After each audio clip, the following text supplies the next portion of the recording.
Seperti yang kita tahu, dunia dikejutkan oleh pandemi COVID-19, termasuk Indonesia. Kami percaya anak-anak Tuhan tidak boleh tinggal diam. GBI Jalan Jenderal Gatot Subroto bersama rayon-rayon, cabang-cabang khusus dan cabang-cabang yang tersebar di seluruh Indonesia pun ikut bergerak. Kalian tidak sendiri, kita hadapi ini bersama.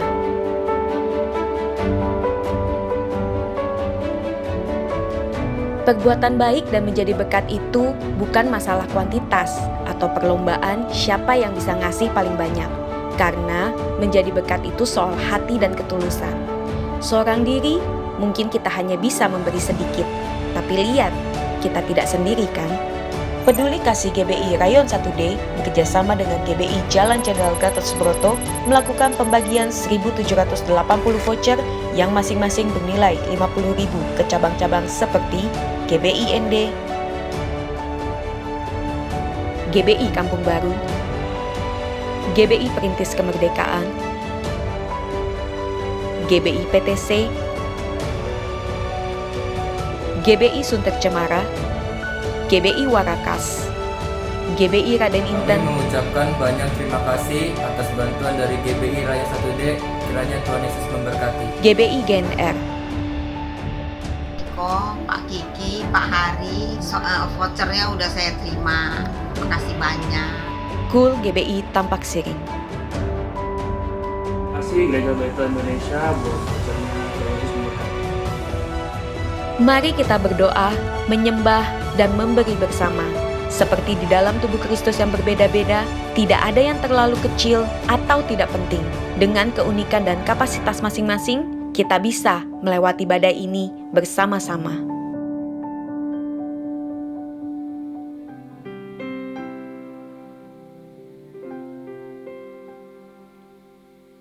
Bapa, Kau setia.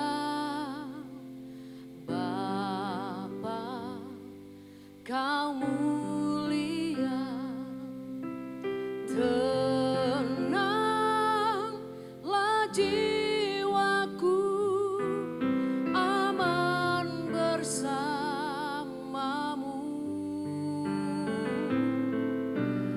Lebih dari harta, Kaulah segalanya. Tenanglah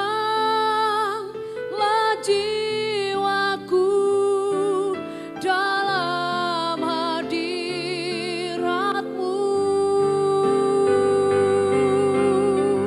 Oh, Kau tunjukkan kasih setiamu.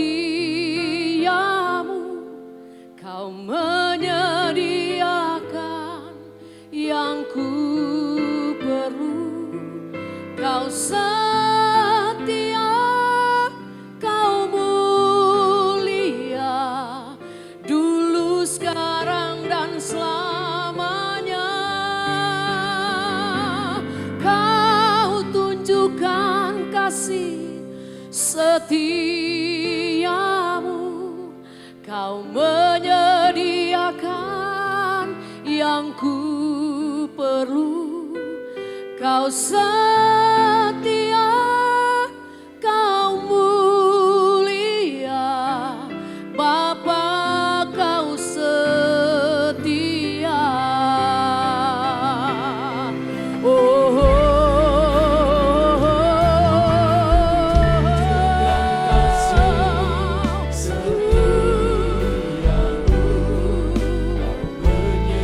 Kau menyediakan yang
sekali lagi.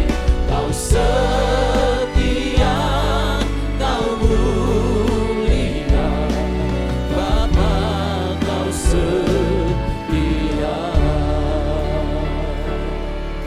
Kalau kami ada sebagaimana kami ada, kami hidup hari ini, kami tahu semua karena kasih setia, anugerah, berkat Tuhan yang melimpah dalam hidup kami. Terima kasih buat perlindungan-Mu dalam hidup kami. Kami bersyukur ya Tuhan. Terima kasih buat apapun yang terjadi dalam hidup kami, atas kota dan bangsa kami hari-hari ini.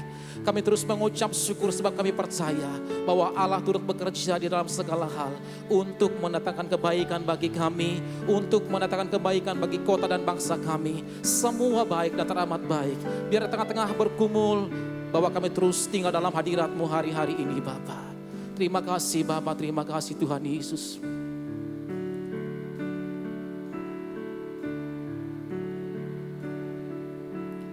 Firman-Mu berkata Kau besertaku, maka kuat roh dan jiwaku. Tangan-Mu Tuhan selalu ku nantikan, di setiap langkahku percaya, dengan sayap-Mu ku akan terbang tinggi di tengah badai hidup. Ku tak menyerah, Kau kekuatan dan perlindungan bagiku,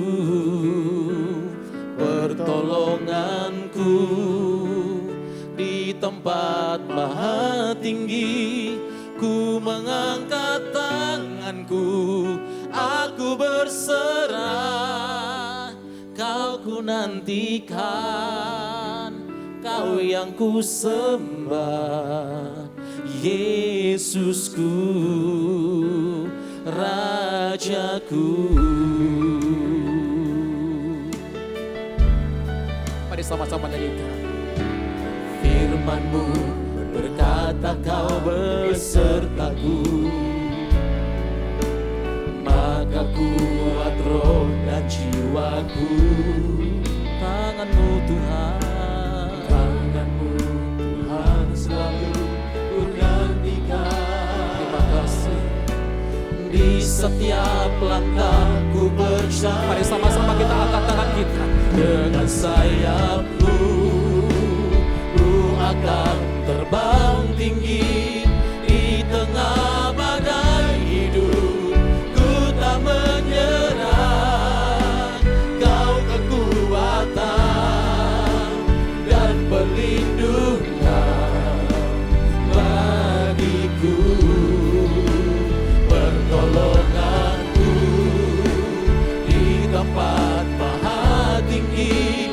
Ku mengangkat tanganku, aku berserah, Kau ku nantikan, Kau yang ku sembah, Yesusku, Rajaku. Ini merupakan iman percaya kami Tuhan. Dengan sayap-Mu ku akan terbang tinggi di tengah badai hidup. Kau kekuatan dan perlindungan. Makasih Tuhan Yesus. Pertolongan kami di tempat yang maha tinggi. Ku mengangkat tanganku, aku berserah, Kau ku nantikan, Kau yang ku sembah. Kau ku nantikan, Kau ku nantikan, Kau yang ku sembah. Sekali lagi katakan, Kau ku nantikan, Kau yang ku sembah, Yesusku, Rajaku. Mari kita sembah Dia.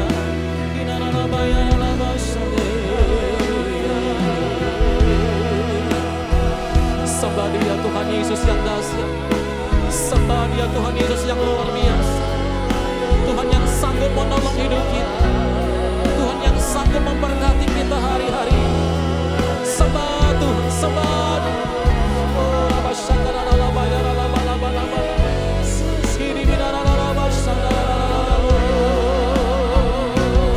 kami menyembah-Mu Tuhan, kami memuji-Mu Tuhan, kami sanjung Engkau, kami muliakan Engkau, Yesus Tuhan kami.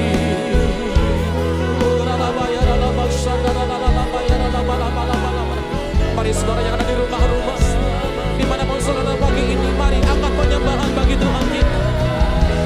Angkat pujian bagi Dia, sebab Dia layak dipuji, Dia layak ditinggikan.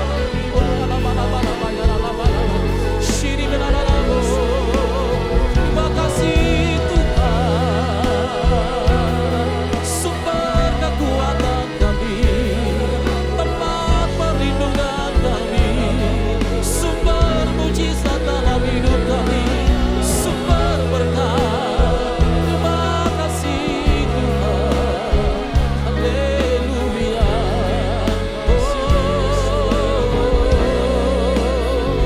Kau Allah yang besar, ajaib dan mulia. Kau Yesus yang selalu membuatku terpesona. Segala pujian bagi-Mu ya Tuhan, hanya Kau yang layak ku agungkan. Kau Allah yang besar, Kau Allah yang besar, ajaib dan mulia.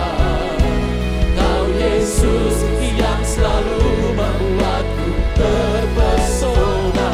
Segala pujian hanya layak bagi-Mu ya Tuhan. Amin. Hanya Kau yang layak ku agungkan. Nama-Mu yang kami puji. Oh, Kau Allah yang besar, ajaib dan mulia. Kau Yesus yang selalu membuatku terpesona. Segala pujian hanya layak bagi-Mu Tuhan. Hanya Kau yang layak ku agungkan. Hanya Kau yang layak ku agungkan. Sekali lagi katakan, hanya Kau yang layak ku agungkan. Kita berikan sorak-sorai tepuk tangan bagi Tuhan kita yang besar. Dia dahsyat, Dia luar biasa.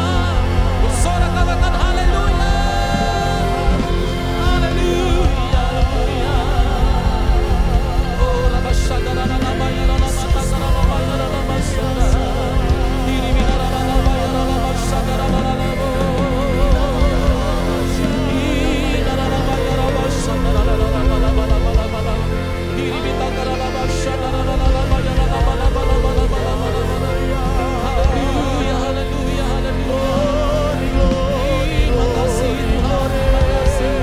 Engkau dahsyat dan luar biasa. Sembuhkan yang sakit pagi ini Bapa.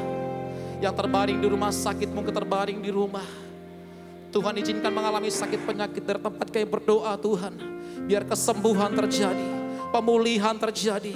Di dalam nama Yesus, di dalam nama Yesus, di dalam nama Yesus. Oleh bilur-bilur Tuhan Yesus, anak-anak-Mu, hamba-hamba-Mu hari ini disembuhkan di dalam nama Yesus. Kami juga berdoa buat kota kami Jakarta ya Tuhan. Sembuhkan kota kami Jakarta, pulihkan kota kami Tuhan. Di dalam nama Yesus, sembuhkan Indonesia, pulihkan Indonesia Tuhan. Indonesia penuh dengan kemuliaan Tuhan. Di dalam nama Yesus, dalam nama Yesus, dalam nama Yesus.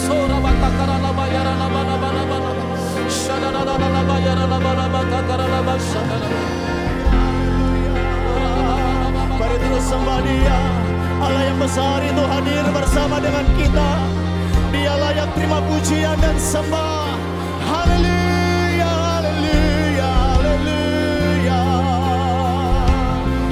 Kami mau berkatakan di hadirat-Mu Tuhan, pagi hari ini, ayo jemaat Tuhan. sama-sama perkatakan di hadirat Tuhan bahwa Allah yang kita sembah, Dia adalah Allah yang besar, Dia Allah yang luar biasa, dan Dia hadir bersama dengan kita. Haleluya. Mari sama-sama katakan, aku punya Tuhan yang besar, yang telah berjanji dan sanggup menggenapi. Imanku bersepakat percaya kuasa-Nya, ku terima sekarang, yes Lord, kemenangan dariku. Ayo jemaat Tuhan, mari sama-sama katakan, aku punya Tuhan yang besar, yes Lord. Aku punya Tuhan yang besar, yang telah berjanji dan sanggup menggenapi. Imanku bersepakat percaya kuasa-Nya, ku terima sekarang kemenangan dariku. Mari kita berikan tepuk tangan yang terbaik. Aku punya Tuhan yang besar, aku punya Tuhan yang besar, yang sanggup menggenapi. Imanku bersepakat percaya kuasa-Nya, ku terima sekarang kemenangan dariku.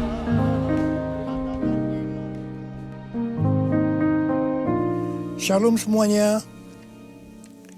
Pada saat COVID-19 menjadi pandemi, kita harus bersiap-siap untuk memasuki krisis ekonomi. Krisis ekonomi dapat memicu krisis sosial. Sekarang kita mulai memasuki krisis ekonomi secara global, termasuk di Indonesia. Kita harus banyak berdoa agar krisis ini tidak berlarut-larut sehingga menimbulkan krisis sosial. Pada tanggal 17 April 2020, SMRC, yaitu Saiful Mujani Research and Consulting, merilis survei yang dia dapatkan.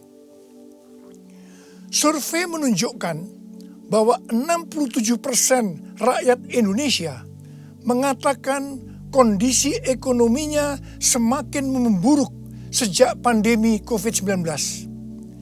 Sebanyak 24% mengatakan kondisi ekonominya tidak mengalami perubahan. Dan hanya 5% mengatakan kondisi ekonominya lebih baik. Mayoritas masyarakat Indonesia, yaitu sekitar 77%, menganggap COVID-19 mengancam pemasukan atau penghasilan mereka.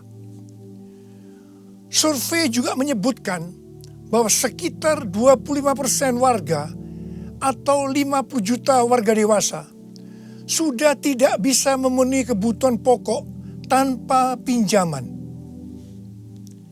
15% warga mengatakan bahwa tabungan mereka hanya cukup untuk beberapa minggu.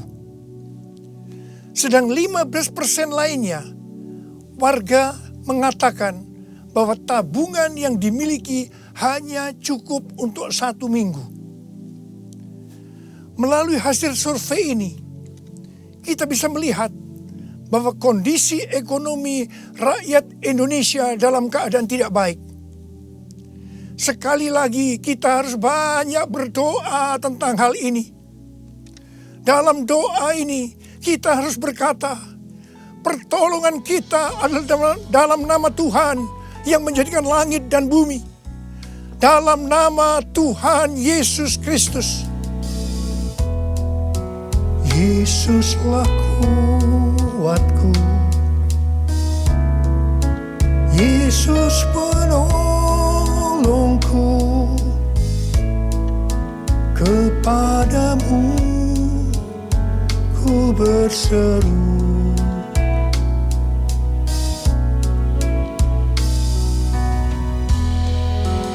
Yesus perisaiku,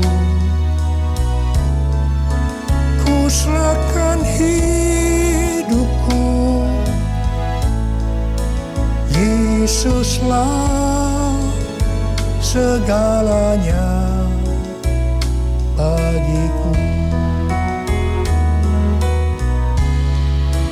Yesuslah segalanya bagiku.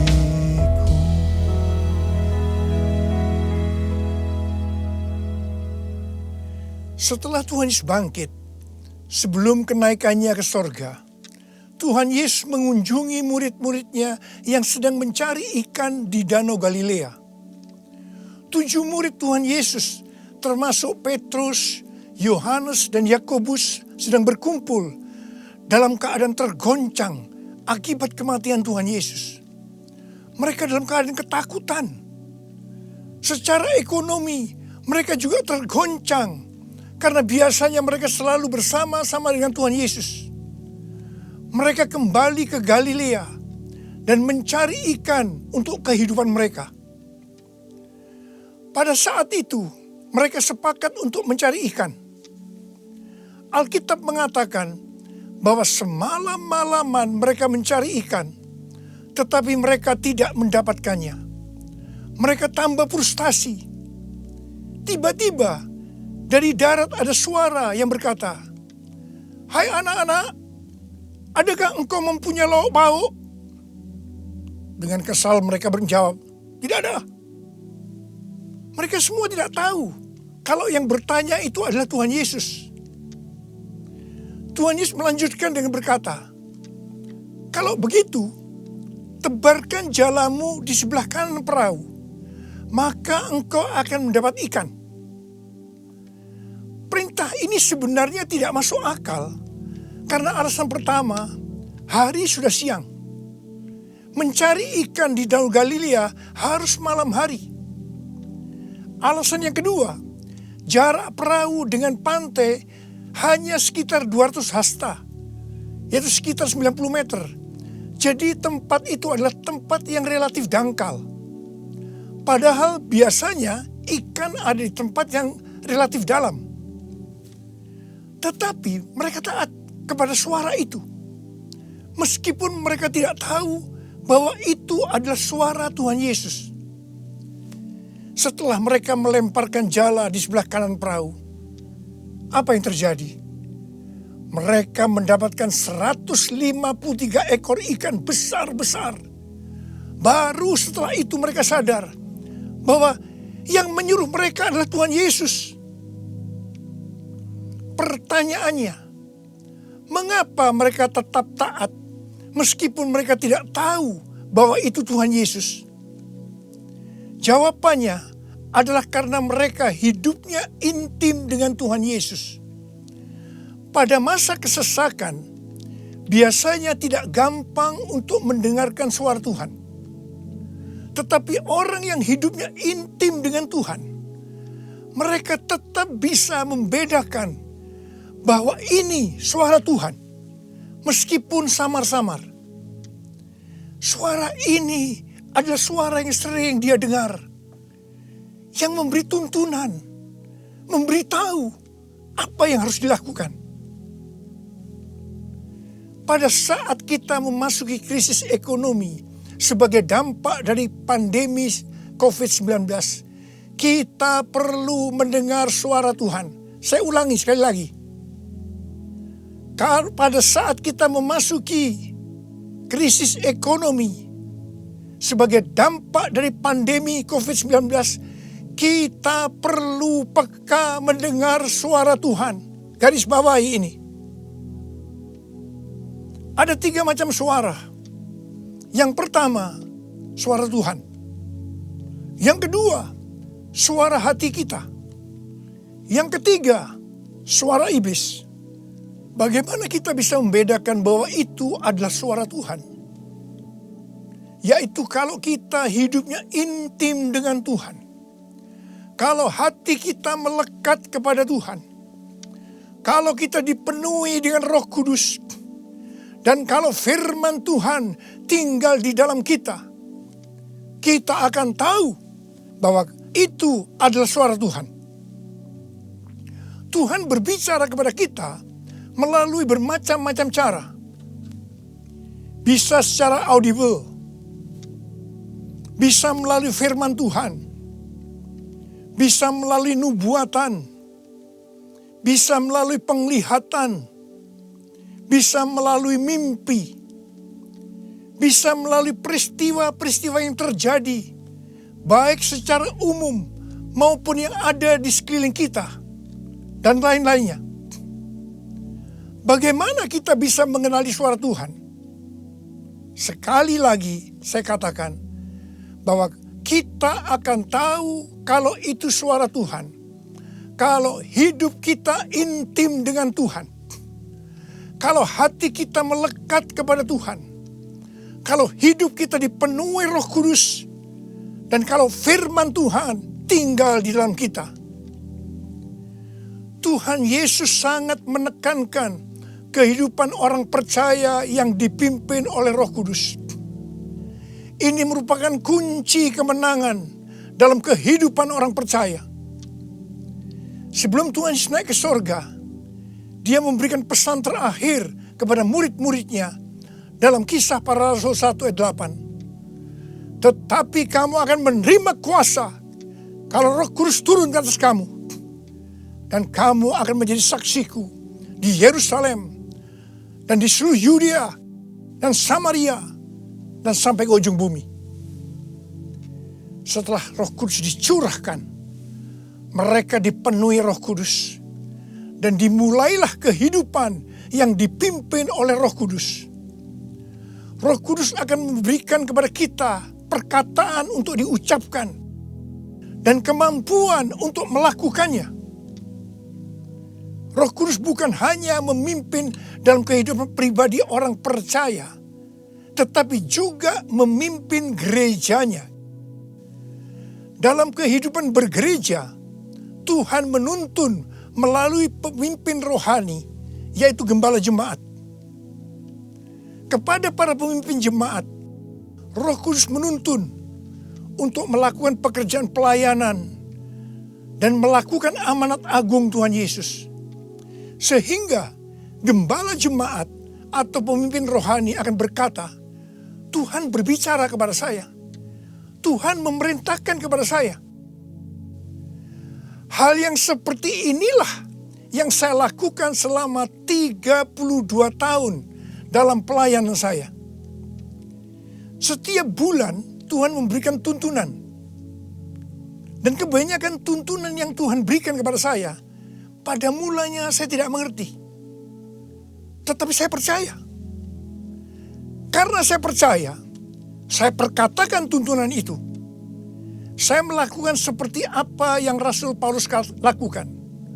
Karena aku percaya, maka aku berkata-kata. Kebanyakan juga tuntunan Tuhan sepertinya tidak masuk akal. Tidak bisa dimengerti. Seperti perintah Tuhan Yesus kepada murid-muridnya untuk mendapatkan ikan tadi. Tetapi yang saya lakukan, meskipun tidak masuk akal, meskipun tidak mengerti, saya tetap melakukannya. Begitu saya melakukannya, pengertian itu dibuka. Tema yang Tuhan berikan untuk tahun 2020 adalah tahun dimensi yang baru.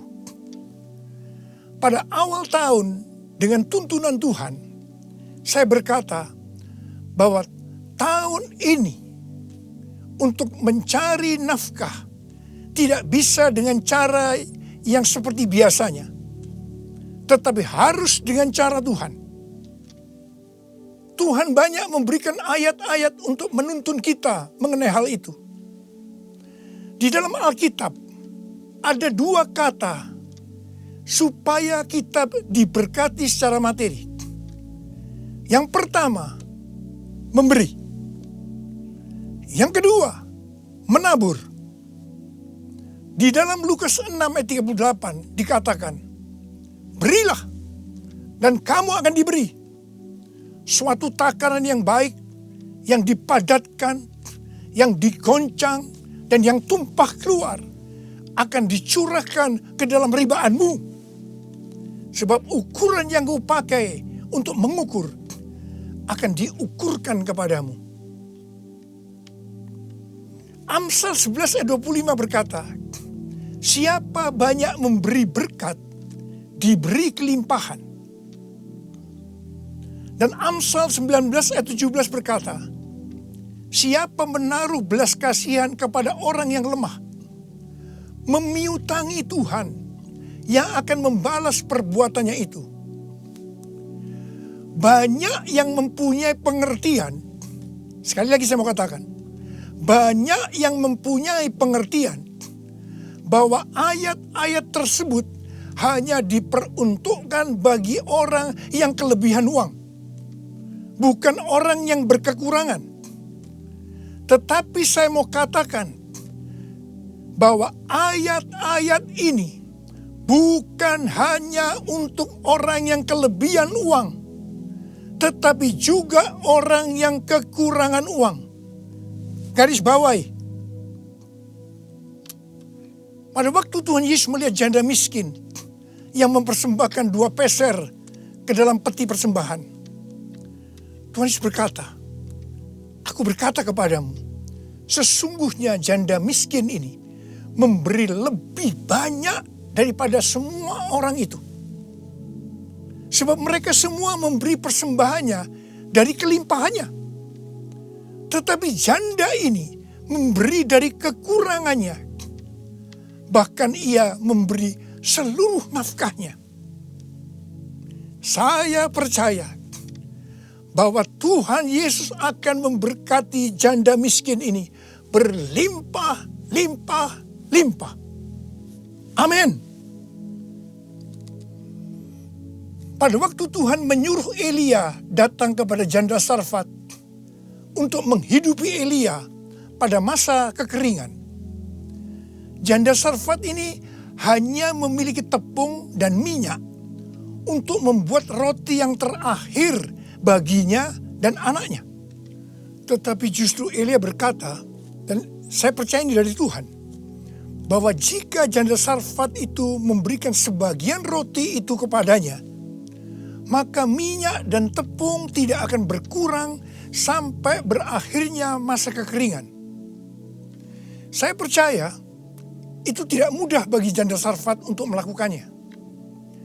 Tetapi yang jelas, janda Sarfat ini percaya apa yang dikatakan oleh Elia. Dan ketika dia bertindak, terjadilah seperti yang dikatakan oleh Elia, bahwa tepung dan minyak tidak berkurang sampai masa kekeringan itu selesai. Hal yang seperti inilah yang pernah saya alami. Saya menjadi seorang hamba Tuhan karena saya dipaksa oleh Tuhan. Karena saya berkali-kali mendapatkan panggilan itu, tetapi saya menolaknya. Supaya saya mau menjadi hamba Tuhan sepenuh waktu, Tuhan membuat saya menjadi bangkrut dan ditambah hutang. Saya juga pernah mengalami kondisi di mana saya bingung, besok mau makan apa ya? Mungkin hal seperti ini yang sedang banyak dialami oleh orang-orang dalam krisis ekonomi saat ini. Saya ingat pada waktu saya diizinkan Tuhan mulai bisa menabung. Pada suatu hari Pak Rahim, seorang pendoa syafaat yang sekarang sudah bersama Bapa di sorga, datang ke rumah saya. Ketika saya berbincang-bincang dengan Pak Rahim, istri saya, Ibu Hermin, memanggil saya untuk masuk menemuinya. Saya masuk. Dan dengan gemetar, Ibu Hermin berkata bahwa dia mendapatkan penglihatan. Ini untuk pertama kali dalam hidupnya. Apa yang dia lihat? Dia melihat sebuah angka di pintu lemari sebesar 30.000. Dan Tuhan berkata kepada Ibu Hermin bahwa dia disuruh untuk memberikan uang sebesar 30.000 kepada Pak Rahim. Saya berkata, kalau Tuhan yang suruh, ya berikan aja.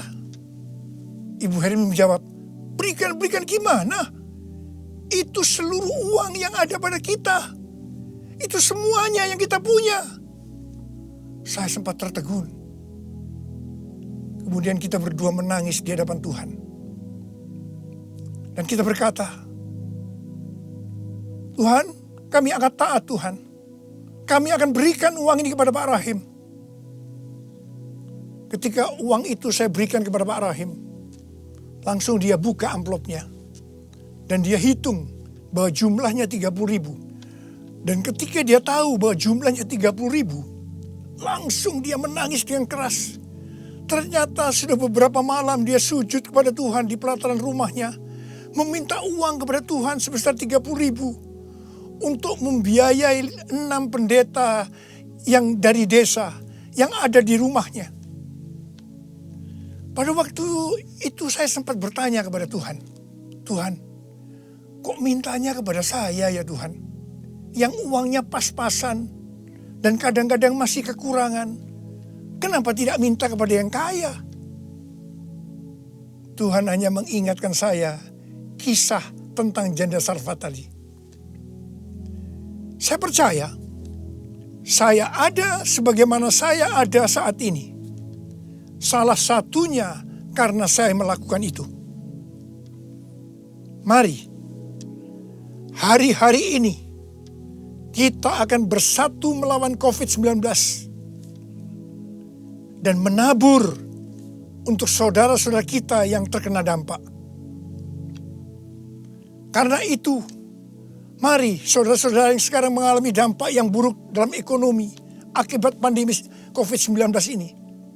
Sekali lagi saya mau katakan kepada saudara, seperti yang tertulis dalam Amsal 10 ayat 22. Berkat Tuhanlah yang menjadikan kaya.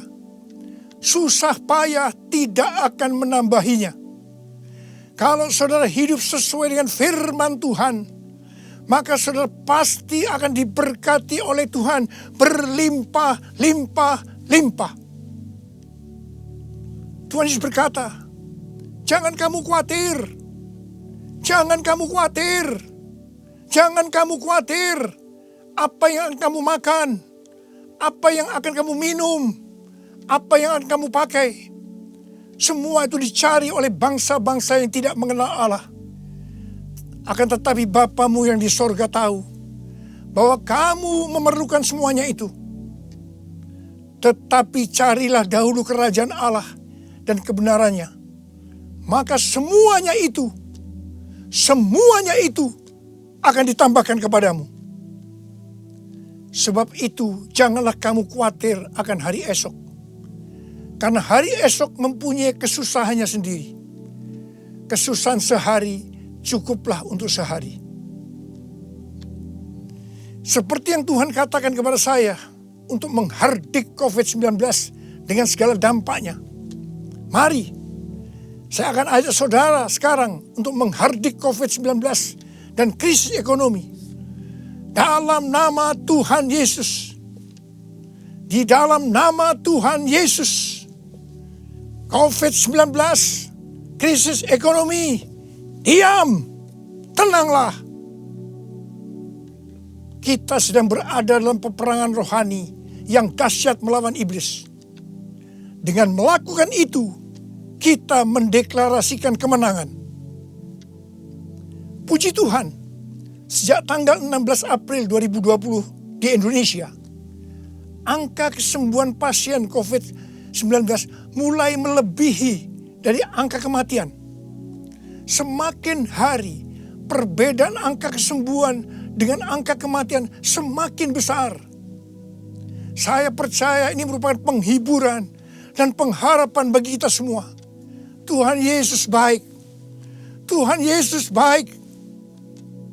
Saya mengajak saudara untuk masuk dalam puasa dari tanggal 10 April sampai dengan 28 Mei 2020. Saya mengajak saudara untuk menatap ke depan dengan berkata seperti yang terdapat dalam Roma 8 ayat 28. Aku tahu sekarang bahwa Allah turut bekerja dalam segala sesuatu, baik enak maupun tidak enak, untuk mendatangkan kebaikan bagi aku yang mengasihi Dia. Aku percaya melalui semua peristiwa ini, aku akan makin serupa dengan gambar Yesus. Yang berarti aku menjadi murid Tuhan Yesus. Ingat, goal kita sebagai orang Kristen adalah untuk menjadi serupa dengan gambar Yesus.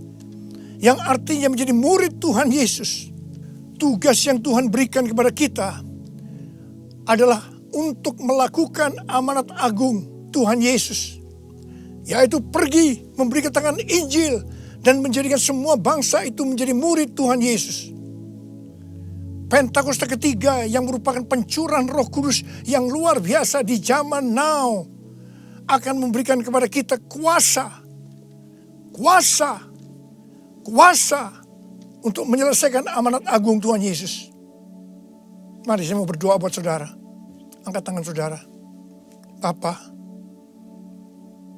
kami hanya melihat hari-hari ini krisis ekonomi sudah melanda seluruh dunia termasuk di Indonesia. Mungkin ada banyak anak-anak-Mu yang kena dampak ini Tuhan. Tapi hari ini Tuhan, Engkau memberikan kami kunci supaya kami keluar dari masalah ini. Dan kami percaya Tuhan, kalau anak-anak-Mu semua ini melakukan apa yang Kau suruh kepada kami hari ini, mereka pasti akan diberkati oleh Tuhan. Mereka akan keluar dari krisis ekonomi ini. Mereka bukan hanya cukup, tapi malah mereka akan berkelimpahan di dalam segala hal. Terima hidup berkelimpahan. Terima kelimpahan. Terima. Tuhan, hamba berdoa bagi mereka yang sakit. Sembuh dalam nama Yesus. Sembuh dalam nama Yesus. Sembuh dalam nama Yesus. Amin.